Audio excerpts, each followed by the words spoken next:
우리 주님의 은혜와 평강이 우리 가운데 임하기를 바랍니다. 아멘. 우리가 교회에 다니고 믿음 생활을 하면서 여러 가지 오해와 억측이 따를 수가 있습니다. 그 중에 하나가 우리가 교회를 다니면 감정도 없고 이성도 마비되는 그런 종인가, 아무 자유도 없고 시키는 대로 해야 하는 노예인가, 하나님께서 죽으라면 입도 언급 못하고 죽고 울라면 울라고 하는, 그리고 이리 가라면 이리 가고 저리 가라면 저리 가는 완전한 로봇인가, 그리고 우리의 이런 자충우돌하는 모습을 보면서 시키는 대로 하면은 시키는 대로 해야 하는 무슨 같은 모습을 보고 우리 하나님이 허무해 하실까, 아마 제가 그런 생각을 많이 하였습니다. 이런 모습이 과연 하나님과 우리와의 바른 관계일까, 이런 생각을 하면서 기독교를 특징짓는 굉장히 중요한 단어 두 가지를 들라 그러면은 사랑과 믿음입니다. 자, 우리가 사랑과 믿음은 혼자서 하는 게 아니에요. 상대가 있어야 합니다. 관계 안에서 이루어지는 것입니다. 하나님은 우리 보고 사랑과 믿음을 나눌 상대가 되어달라고 우리에게 부탁을 합니다. 요구를 합니다. 상대가 되는 것은 대등하다는 의미입니다. 자, 그러면 우리가 대등하다, 그러면 우리가 하나님과 힘과 권력이 대등하다, 그런 의미가 아니라 어떤 가치와 그 의미를 갖다가 아른다, 이 말이죠. 그래서 하나님께서 우리에게 사랑을 주시면은 이것이 사랑이구나, 이것은 우리가 최소한 알아야 되는 거 아닌가, 그리고 그것을 믿는 데까지 우리는 나아가야 되지 않는가. 여러분 한번 생각해 보십시오. 사람과 사람 사이도 마찬가지입니다. 남녀 간에도 마찬가지입니다.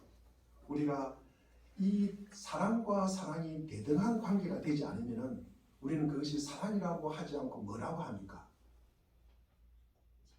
그냥 동정을 표하는 거잖아요. 동정한다. 그리고 믿음도 마찬가지입니다.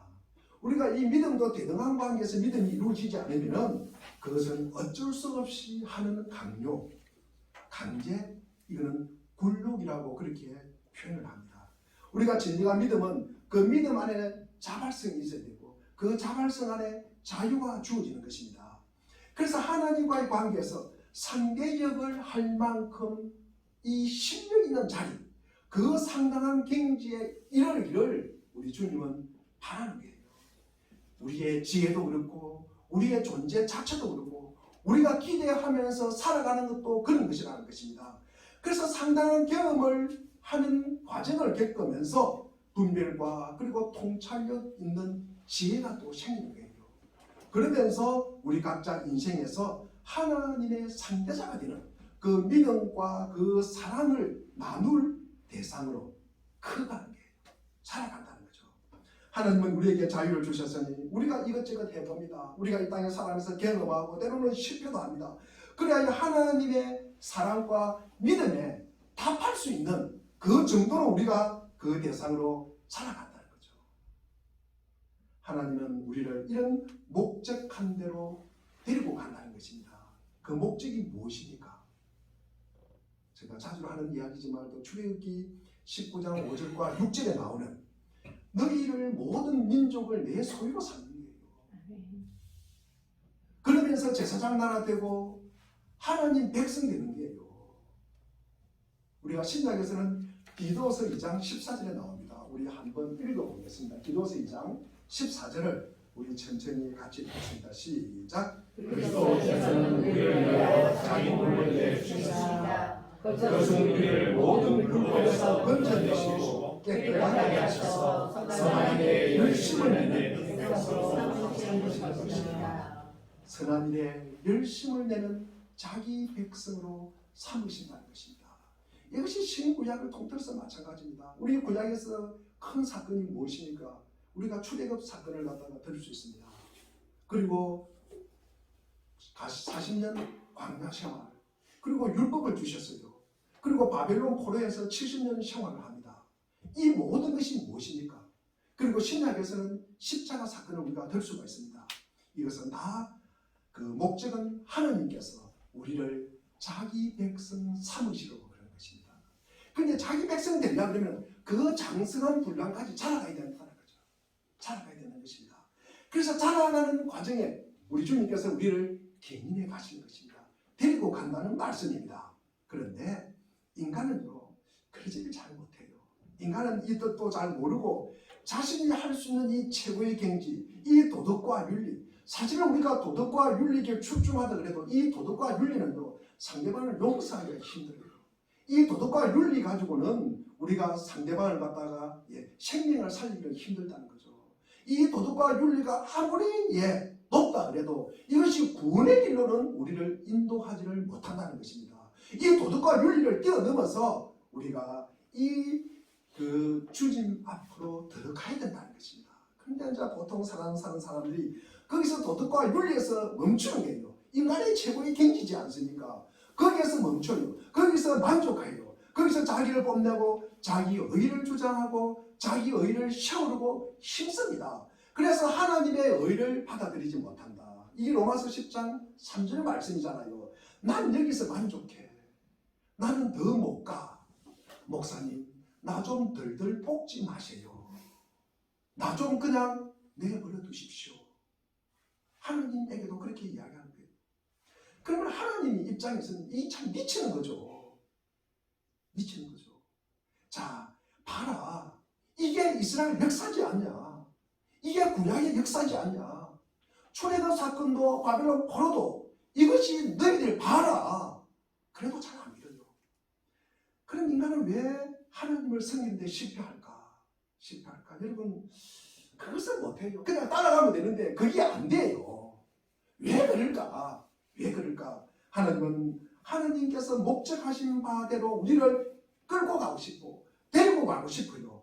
우리는 우리의 생각대로 우리가 생각하는 최대치만큼 여기까지만 해요. 여기서 우리는 빨리 나가고 그리고 행복을 누리고 만사 형통을 누리는 거예요.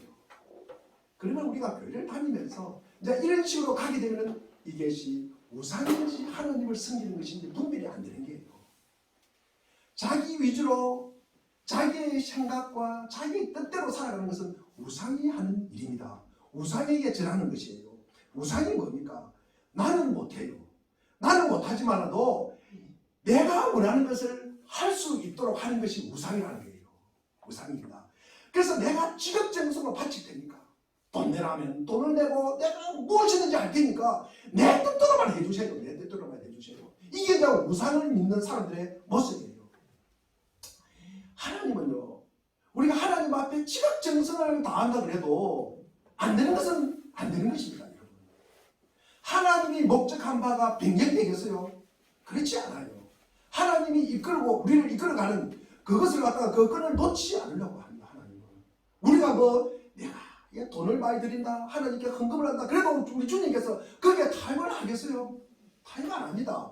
우리를 갖다가 드려도 하나님은 그거를 절대 받아들이지 않습니다. 결국 하나님은 우리를 자기 백성으로 삼으신다. 우리를 장성한 분량까지 자라가게 하는 거예요. 다시 말해서 우리가 요한복음 3장 16절에 세상이 하나님이 세상을 이처럼 사랑하사. 이처럼이 뭡니까? 하나님이 자기 하나밖에 없는 이 아들을 십자가에 피 흘려 죽게 할 만큼 내가 너를 사랑한다는 거예요. 사랑하는 것입니다. 세상에 제가 이 말씀을 듣고 나보다 세상에 나를 갖다가 더 사랑하는 사람이 있을까? 저는 굉장히 저를 갖다가 사랑하는 사람 중에 하나예요. 저를 아끼는 사람 중에 하나예요. 그런데 제가 이것이 깨닫고 나서 이 세상에 살아가면서 나보다 나를 갖다가 더 사랑하는 사람이 있다. 이것이 이분이 하나님이다. 이것이 내가 깨닫게 된 거예요. 깨닫게 된 것입니다. 그래서 우리가 하나님을 사랑하고 이 하나님이 나를 사랑하고 이 사랑하는 그 경지까지 끌고 가는 거예요. 나를 데리고 가는 것입니다. 우리가 그것을 우리가 신학에서는 견인이다. 견인 이렇게 이야기합니다.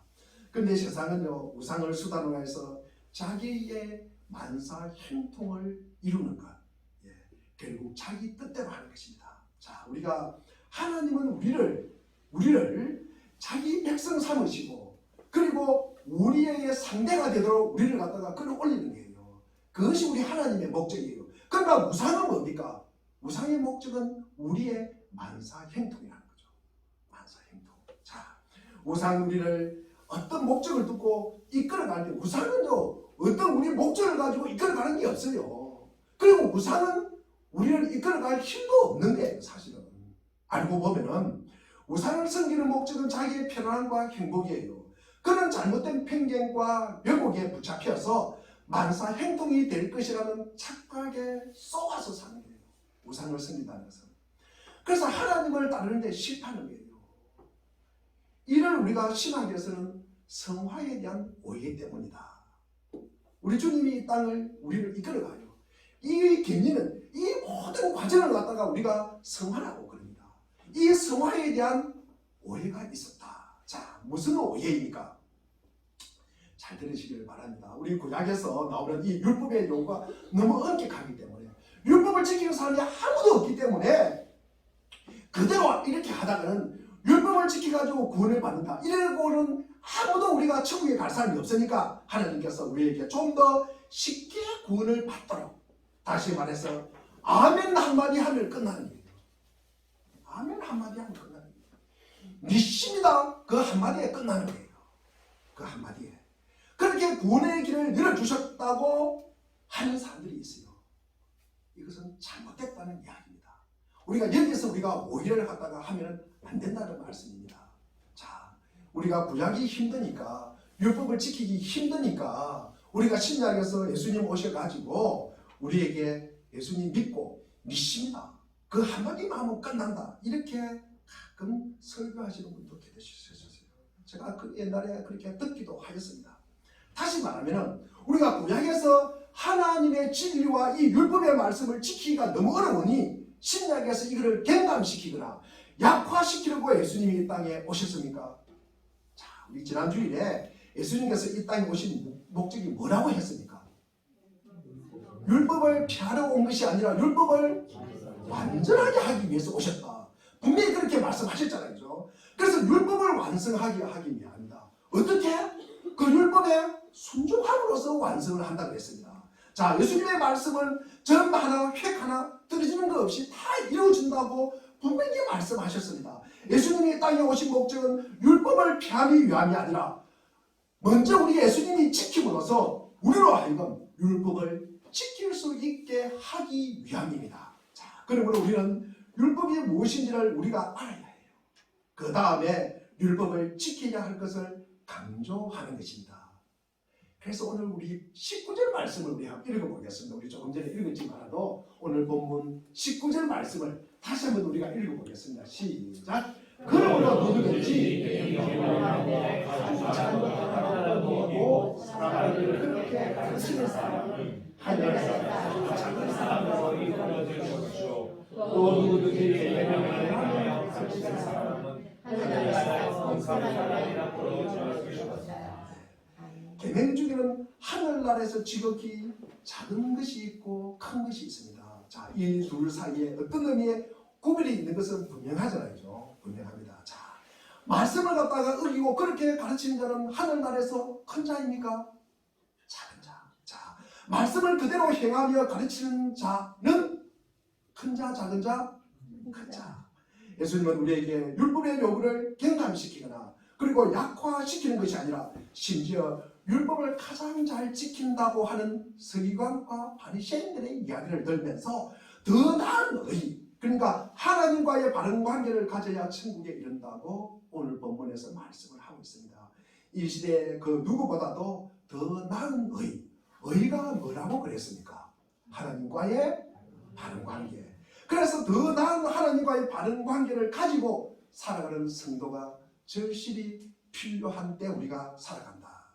자, 오늘 본문 우리가 20절을 갖다가 읽으면서 한번 읽어보겠습니다. 20절입니다. 시작. 내가 너희에게 말하노라 너희가 어떤 자녀와 너희보다 낫지 않으면 너희는 하늘나라에 들어가지 못할 것이다.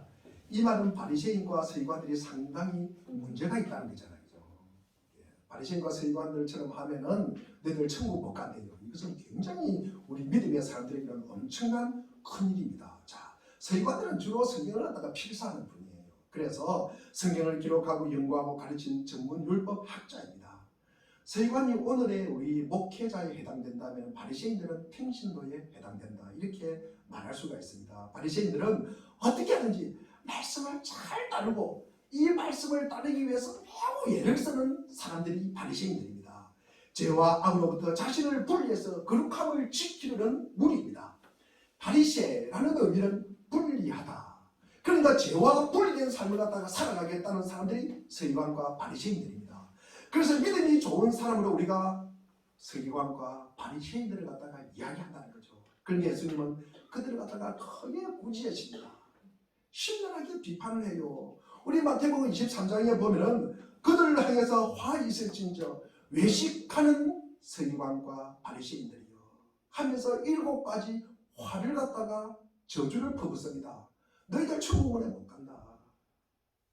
너희들은 새 교인들을 갖다가 지옥 자식으로 만든다. 너희들은 제단에 맹세하지 않고 예물에 맹세하는 자들이지 않냐. 너희들은 믿음과 긍휼과 그리고 정의를 갖다가 버린 사람들이지 않냐. 너희들에게는 방탕이 가득하고 더러움이 가득하고 그리고 너희들은 선지자들을 죽이는데 너희들이 참여했지 않냐. 이렇게 이야기를 하는 거예요. 아니 우리랑 서기관과 바리새인들이 믿음 좋은 줄 알았어요. 그런데 하나님은 이 서기관과 바리새인들을 저주하고 있습니다. 왜 이렇게 겉과 속이 다른 이 외식하는 서기관과 바리새인들이라고 하면서 꾸짖고 혼내시는 이유가 무엇일까? 여러분 뭐라고 생각하십니까? 제가 이제 이 정도 이야기를 하면 말씀을 드리면은 이제 이렇게 다른 사람들 아마 감을 잡았을 것입니다. 이 바리새인들은요, 겉보기에는 그들이 굉장히 잘 믿는 것 같아요. 그런데 그 신앙에 치명적인 왜곡이 있다는 거예요. 치명적인 왜곡이 있어요. 뭘까? 자, 우리 마태복음 23장 4절 말씀, 우리 23장 4절 말씀을 함께 읽어보겠습니다. 자, 다 같이 읽겠습니다. 시작. 그들은 지기 힘든 무거운 짐을 걷어서 남의 어깨에 지우지만 자기는 그 짐을 나르는데 손가락 하나도 까딱하지 않는다. 여러분 이런 사람들을 어떤 사람인 것 같습니까?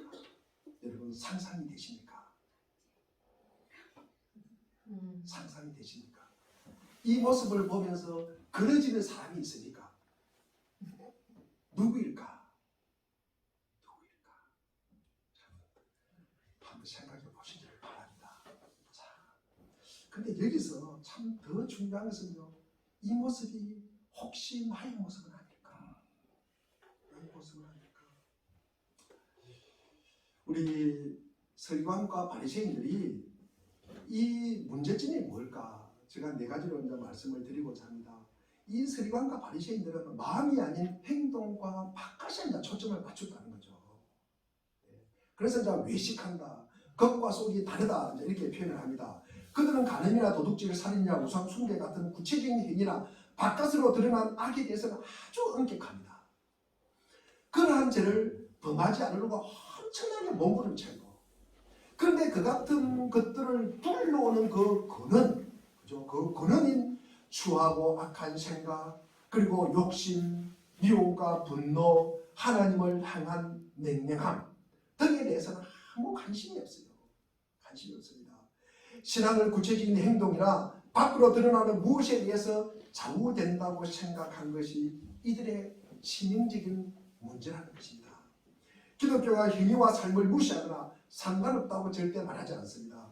사람들의 행실과 겉도 굉장히 중요합니다. 우리가 구원받은 자로서 하나님의 은혜를 입은 자로서 반드시 삶과 행위를 요구합니다. 그런데 그와 똑같이 혹은 그보다 더 우선으로 사람의 인격, 그리고 삶의 중심인 마음속의 동기, 그리고 마음이 움직이는 경로, 어떠할 때 마음이 제대로 움직이는가 하는 것도 굉장히 이제 중요하게 여긴다는 것입니다.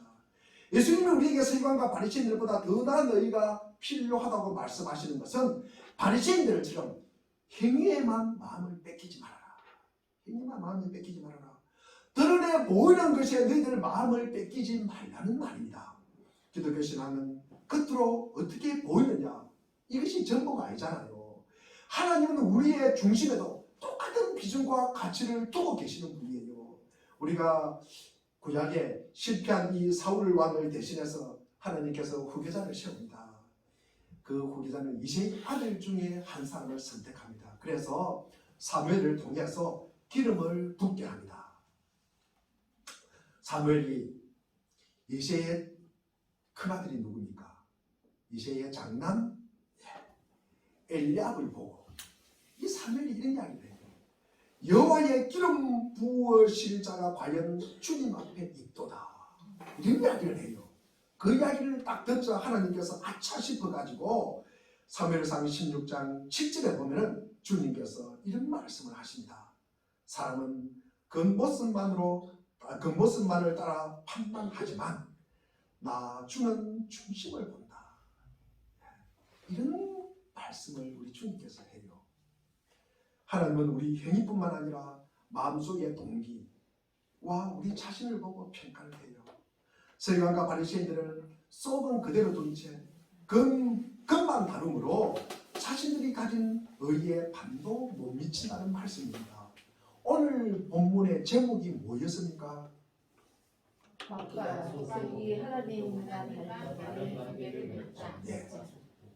겉도 속도 하나님과 바른 관계를 맺자.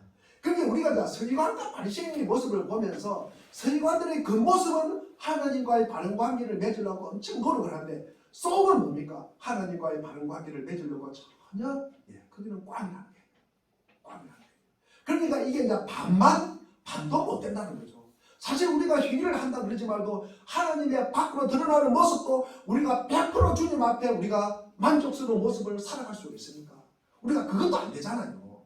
그것도 안 되니까 그것도 안 되는데 속은 꽝이에요. 그러면 반대가 안 된다는 말씀입니다.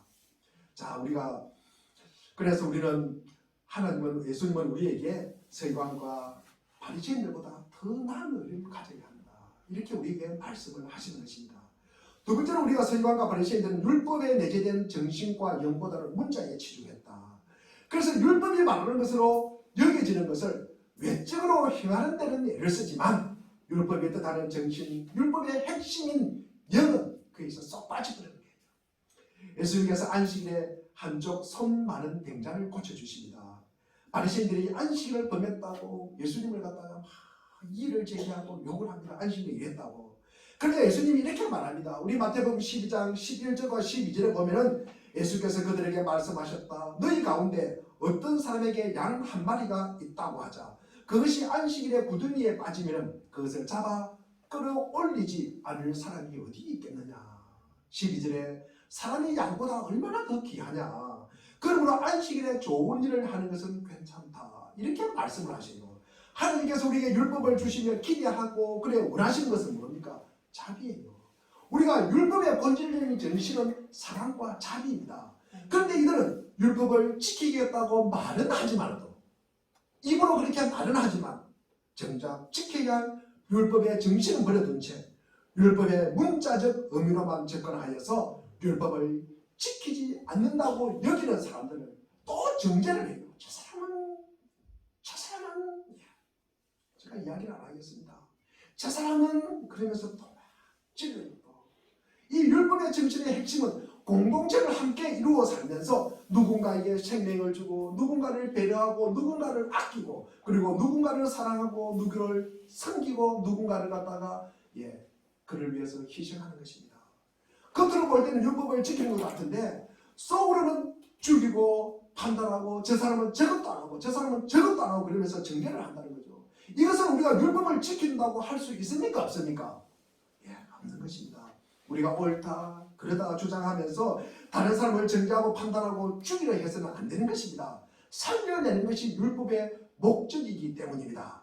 바리새인들이 범하는 치명적인 오류는 그들이 율법을 지키며 말씀을 따라 살아갈 것을 겉으로는 표방하지만 실상은 무엇을 합니까?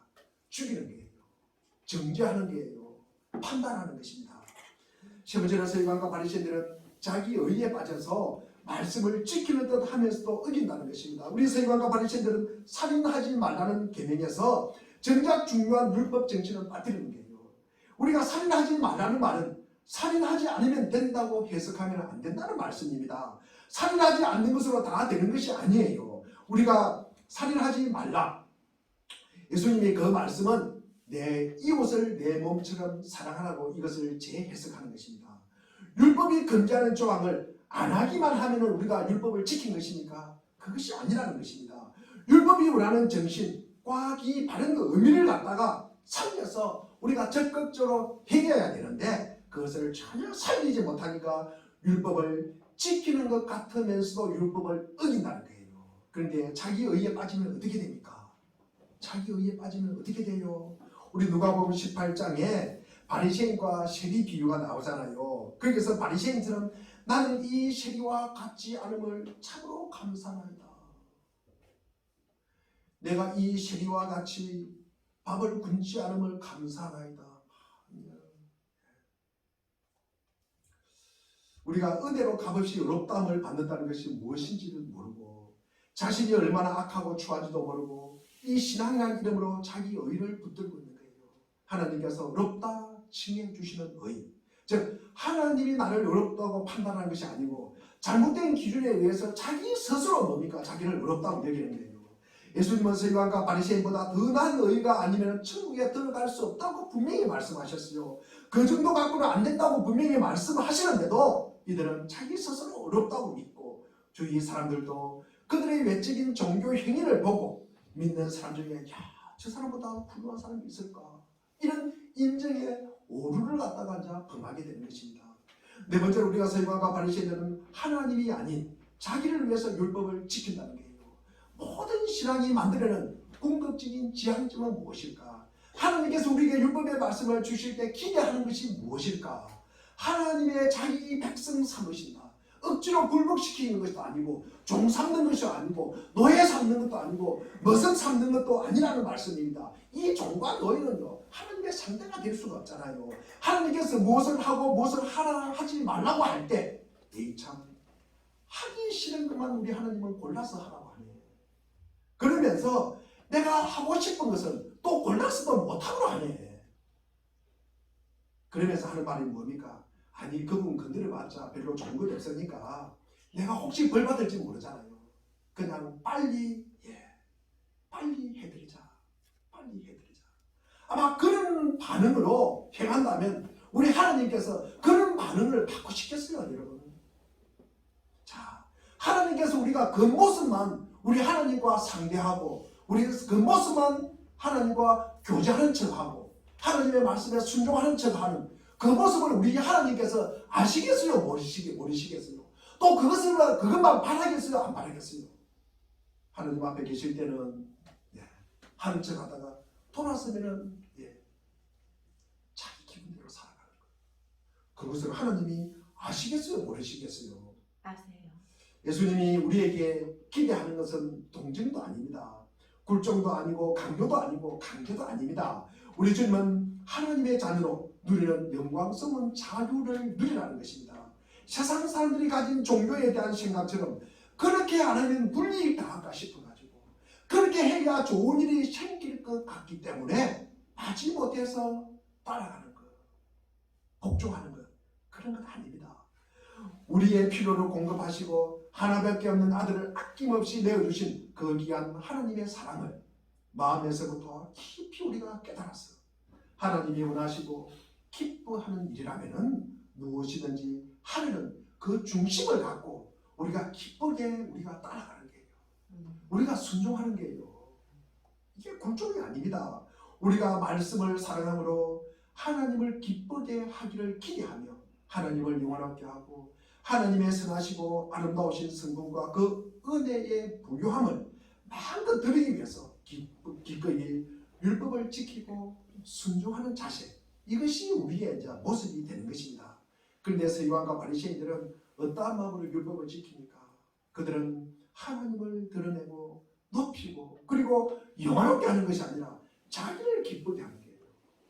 자기를 위해서, 자기의 유익을 위해서 혹시 벌받을까 싶어서 혹시 내가 지옥 가면 어떻게 할까? 거기에 두려워서 우리가 율법을 지켜나는 것입니다. 이것은 이제 잘못된 서기관과 바리새인들의 모습이다. 자기 이름과 업적에 만족하고 자기에게 이목을 집중하고 관심 받고 싶어서 다른 사람들에게 보여서 칭찬들고 자랑할 거리를 얻기 위해서 율법을 지키는 자들입니다. 그렇기 때문에 이러한 의로는 안 된다. 이러한 의로는 안 된다. 겉모습 가지고는 안 된다. 그들보다 더 나은 의가 필요하다는 것입니다. 그래서 속마음보다는 겉모습에, 그리고 영과 정신보다는 문자에 치중하고 자기 의에 빠져서 하나님과의 바른 관계보다는 자기 의를 위해서 사는 사람이 누구일까? 누구일까? 여러분, 우리 아까도 한번 생각해 봤습니다. 지금도 한번 생각해 보십시오. 이렇게 사는 사람이 누구일까? 누구일까? 여러분, 내가 하나님과의 바른 관계를 맺지 못하고 살아가는 것은 무엇 때문일까? 그리고 또 누구 때문일까? 내 인생이 이렇게 꼬이는 것이 누구 때문일까? 여러분, 한번 눈을 감고 한번 생각해 보시기를 바랍니다. 여러분, 지금 다른 사람이 팍떡 머리에 떠오른다 그러면은 아직도 내 자아가 십자가에 못 박힌 건 아닙니다. 자기가 생각이 나야 돼요. 자기가 생각이 나야 됩니다. 이것은요, 아직도 남의 생각이 먼저 온다 그러면은 시퍼렇게 내 자아가 살아서 나를 갖다가 지배하고 있는 거예요. 그럼 우리 서기관과 바리새인들보다 더 나은 의, 저 그들보다 더 하나님과의 바른 관계를 맺고 살려면 어떻게 살아야 될까? 아까 우리 대표기도하는 분이, 집사님이 그런 내용을 기도를 했어요. 우리 하나님 한 분만으로 충분한 인생이 되어야 됩니다. 아멘.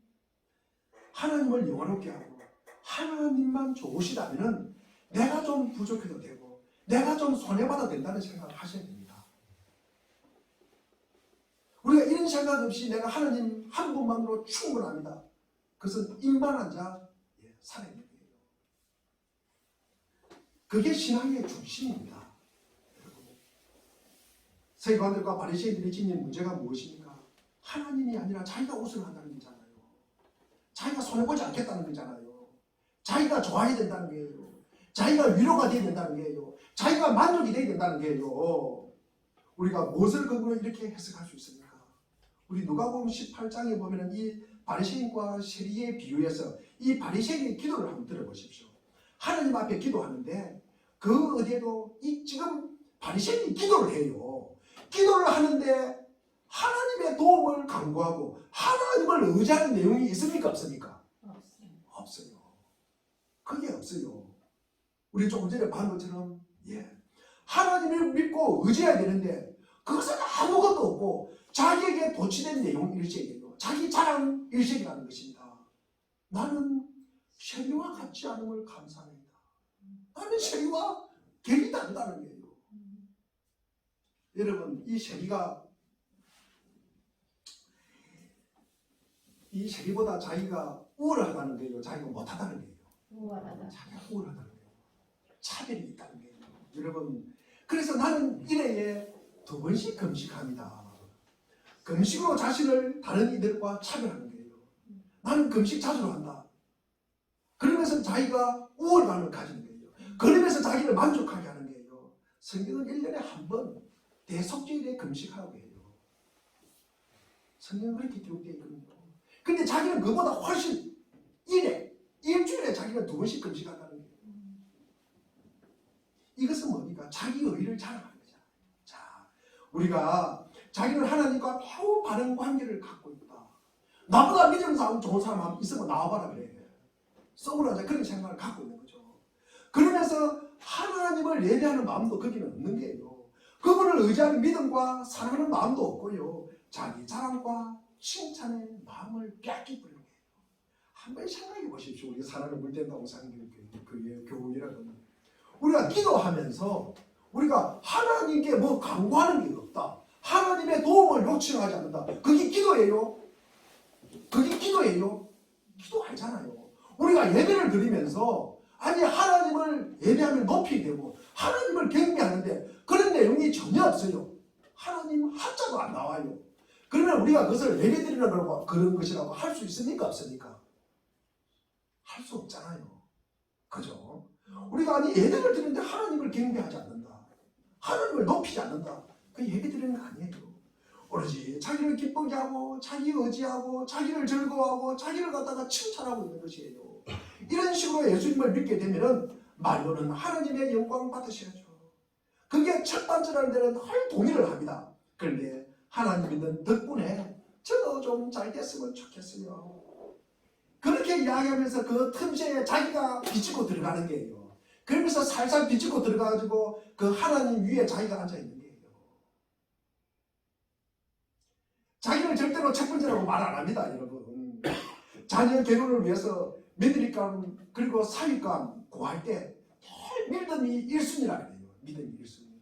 아멘. 그래서 제가 주위의 목사님들에게 믿음이 1순위라는 그 순전하게 그 말 듣고 중매했다가 낭패를 당하는 목사님들 제가 많이 그 이야기를 들었습니다. 그래서 아는 목사님들 절대 중매 안 한다 그래요.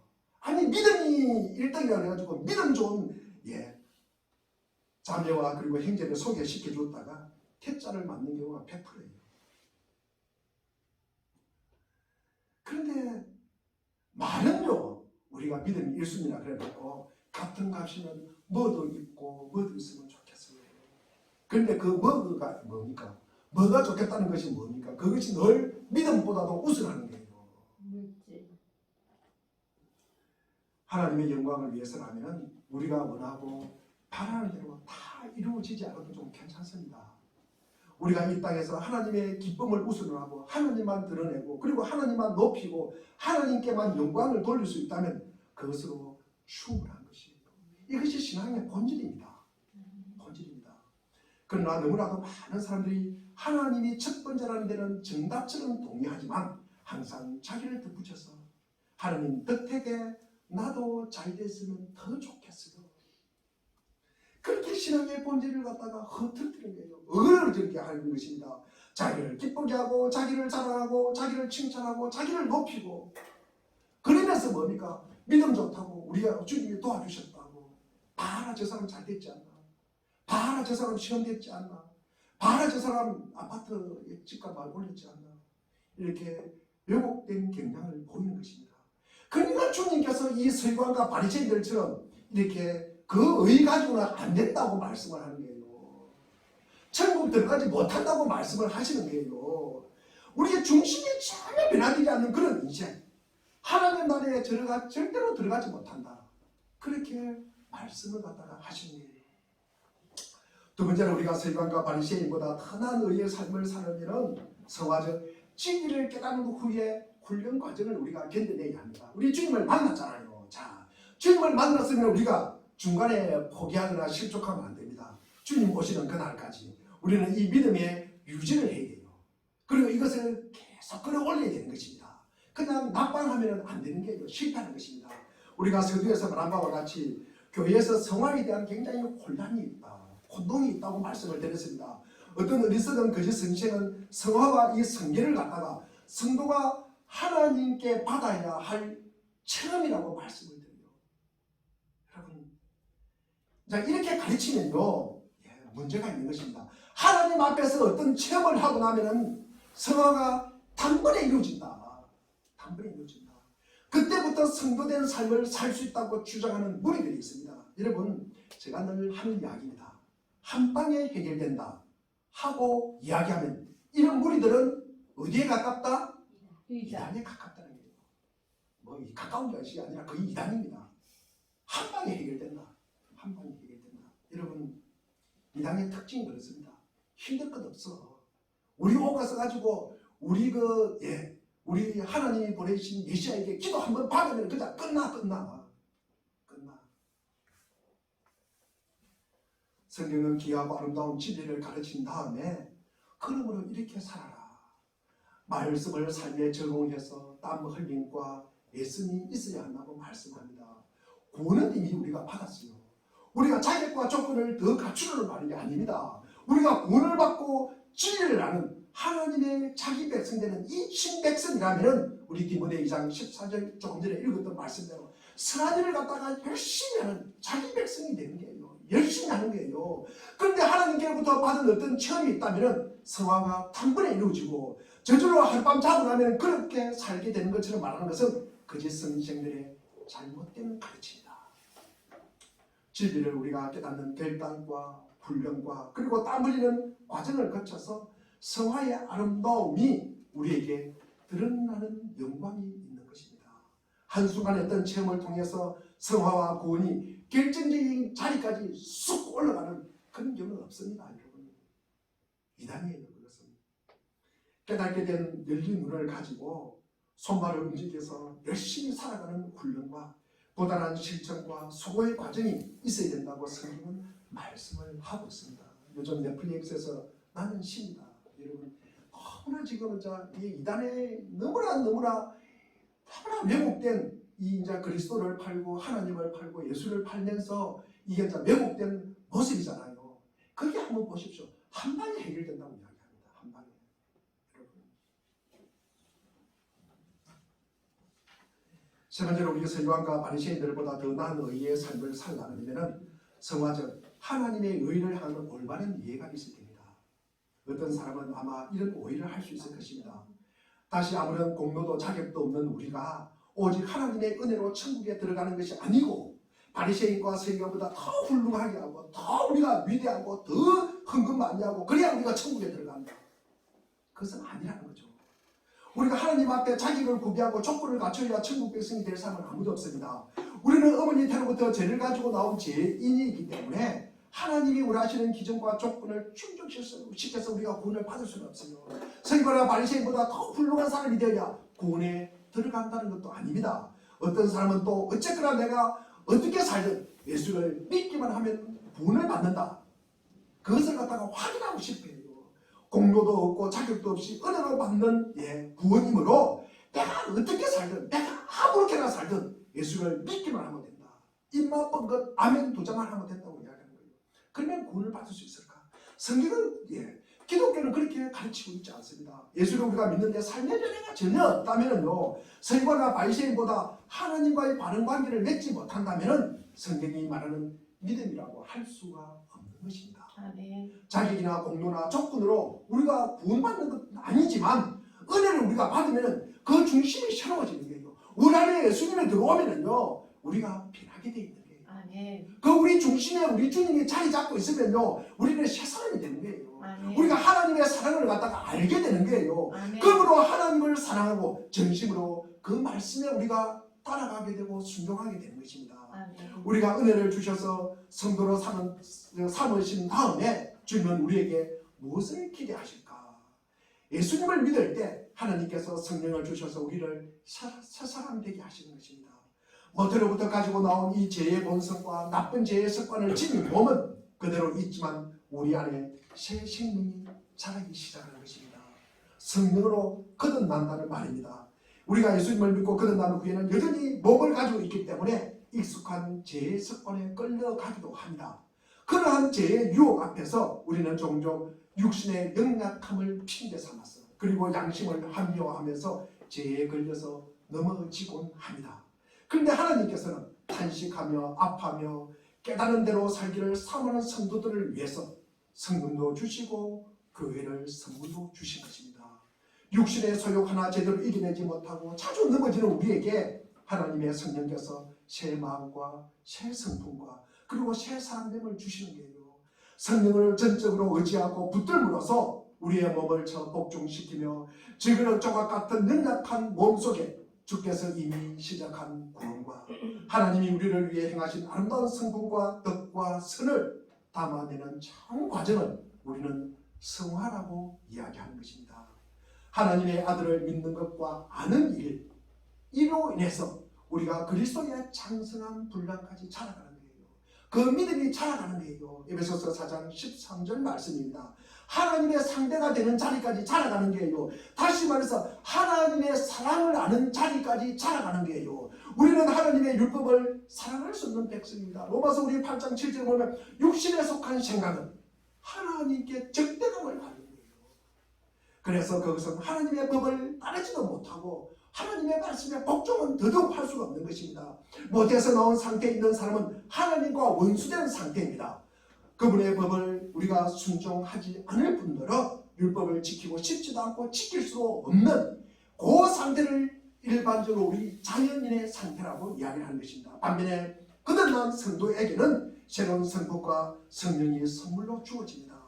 그는 성령의 역사를 따라서 하나님의 말씀을 사랑하고 성령의 역사와 귀한 지체들의 섬김과 도움을 받아서 주의 말씀대로 사는 참으로 귀하고 선한 백성으로 자라가게 되는 것입니다. 오늘은 우리 종료주일, 우리가 순환주일이라고도 합니다. 예수님께서 우리 죄를 위하여 십자가에 돌아가신 주간입니다. 십자가 사건은 하나님께서 나를 너무나 사랑하신 사건입니다. 나보다 나를 더 사랑한 하나님의 사건이 십자가 사건입니다.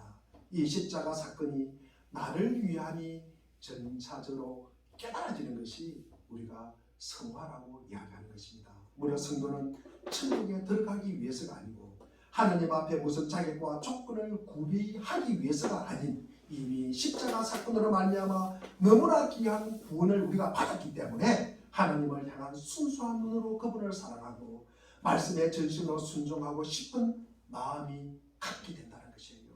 성령의 도우심과 살아낸 귀한 교우들의 섬김을 통해서 우리가 말씀대로 살아내고 서기관과 바리새인들보다 더 나은 의를 행하는 바로 그들이 성도이고 신약에서 말하는 교회인 것입니다. 우리가 교회가 사회로부터 비난과 욕을 듣기 때문에 사람들은 남들이 인정할 만한 좋은 일을 하자. 다시 말해서 우리가 세상 사람들의 인정을 받기 위해서 우리가 좋은 일을 하자. 우리 그런 건 아닙니다. 우리가 그런 사람 아니에요. 우리는요 세상 사람들의 인정을 받기 위해서 내가 착한 일을 해야지. 세상 사람들의 눈높이에서 맞춰서 그 사람들의 구미에 맞춰서 우리가 행동해야지. 그런 건 아니에요. 우리는요 성령의 귀한 선물로 이루어진 인격의 진정한 변화가 그리고 우리의 행실과 우리의 말로 열매를 맺어서 이 땅을 살아가는 하나님의 자녀들입니다. 아멘. 예. 그리고 그 같은 면에서 서기관과 바리새인보다 더 나은 의를 행하는 자들이에요. 오늘날 우리 사회가 하나님의 손에 붙들린 막대기처럼 교회를 조롱하고 비난하는 가운데 우리에게 기대하는 것은 이 땅에 참된 성도가 나오는 것이에요. 서기관과 바리새인보다 더 나은 성도가 나오는 것입니다. 일반 종교가 만들어낸 이 서기관이나 바리새인 같은 수준이 아니라 생명의 진리가 만들어내는 더 나은 의를 행하는 참된 성도가 나오는 것이에요. 참으로 그것이 오늘날 교회를 향한 진실한 부르심 그리고 그 부르심이라고 저는 생각을 합니다. 하나님의 자녀로 부름받고 우리가 신앙생활을 한다는 것은 하나님께서 우리를 책임있는 그리스도인으로 만들겠다는 목적에 우리는 붙잡힘 받은 자들입니다. 다시 말해 하나님께서 우리를 책임있는 그리스도인으로 만들겠다는 목적에 붙잡힘을 받은 자들입니다. 그렇게 우리는 자라가야 되는 것입니다. 우리는 그렇게 커가야 하는 것입니다. 마치 어린아이가 부모에게서 섭득한 말을 통해서 세상을 이해하고 자라가듯이 인간은 성경을 읽고 해석하고 그 성경으로 인해서 형성된 언어를 통해서 하나님과 자아와 그리고 이 타자를 배워나가게 됩니다. 우리는 성경을 늘 가까이 하고 성령의 도우심을 받아서 그리고 나에게 주어진 이 땅의 사명을 아름답게 이루고 가시기를 기도합니다. 우리 모두가 꼭 그런 성도가 되어서 이 땅을 주님의 방법으로 살아내고 주님의 은혜로 축복하고 살려내는 귀한 복이 우리 모두에게 임하기를 간절히 바랍니다. 아멘. 기도합니다.